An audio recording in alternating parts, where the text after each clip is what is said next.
Vamos começar pelo António José Seguro. Eu gosto muito do António José Seguro, porque é um tipo sério e é um tipo honesto. E isso são qualidades cada vez mais raras nos políticos em Portugal. O problema do António José é que ele não é carismático e, por outro lado, tem uma tralha socratista no grupo parlamentar que o limita todos os dias. E depois tem o outro, que é o pai do partido, que acha que ainda não é a altura de sair, não é? E que vai dificultando a afirmação do filho, que já até podia ser neto dele. E, portanto, o problema é este. O António José provavelmente um dia há de ser Primeiro-Ministro, mas não sei se terá a força suficiente para se livrar destes rabos de palha. Não é? Um, que já devia estar em casa. E os outros, que ainda não perceberam que levaram o país à falência. Ou melhor, alguns já perceberam, mas fazem de conta que não perceberam. E depois temos o Pedro Passos Coelho, do outro lado. O Pedro Passos Coelho foi uma pessoa de quem eu nunca gostei.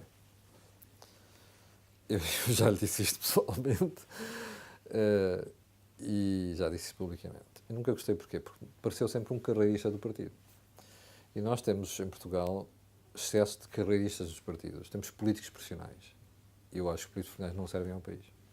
Porque ficam lá eternamente, porque vão fazer sempre o possível para se irem renovando nas lideranças. E nunca gostei do Passos Coelho por causa disso. Parecia um líder carreirista. Mas o Passos Coelho tem-se revelado uma grande surpresa para mim.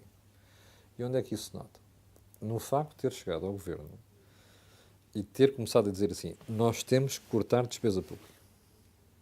E já passaram 2 anos e meio e ele ainda não parou de dizer: nós temos que cortar despesa pública. O Paulo Porta já disse tanta coisa diferente, né, neste tempo todo. Outros ministros do PSD e do CDS também já disseram tantas coisas diferentes neste tempo todo, mas o Passos Coelho continua teimoso na ideia de não há solução, a gente tem que cortar despesa. Esta teimosia do Passos Coelho para mim é uma surpresa e é aquilo que me leva a valorizá-lo como líder. Ainda para mais, porque quando ele, no ano passado, me tramou o título do outro livro, que era para ser Que se lixem as eleições, e ele depois diz aquilo quando eu estava a escrever o livro, numa coisa do partido, numa reunião do partido, e depois trama-me o título do livro, mostra que ele deve ter percebido, não sei quando, em algum momento da sua vida, que o destino dele não era ser líder político para se manter no tempo. Era, eu vou reformar o país, depois vamos embora fazer outra coisa qualquer. Ora, a gente precisava muito ter líderes como estes. Ter políticos como estes.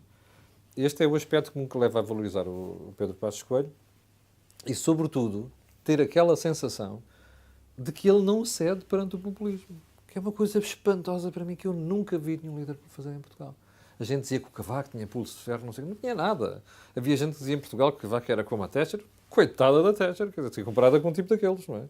Porque ele, de facto, não tinha pulso. E isto, para mim, é uma grande virtude que o Pedro Passos Coelho tem. Porque eu não acho que nós tenhamos qualquer solução a não ser cortar despesa e reformar o país.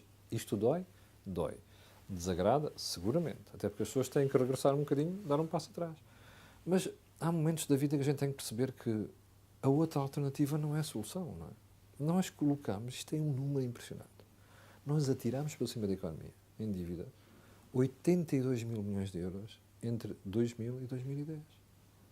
E conseguimos o quê? Crescer a 0,5% ao ano em termos médios. Isto é miserável, não é?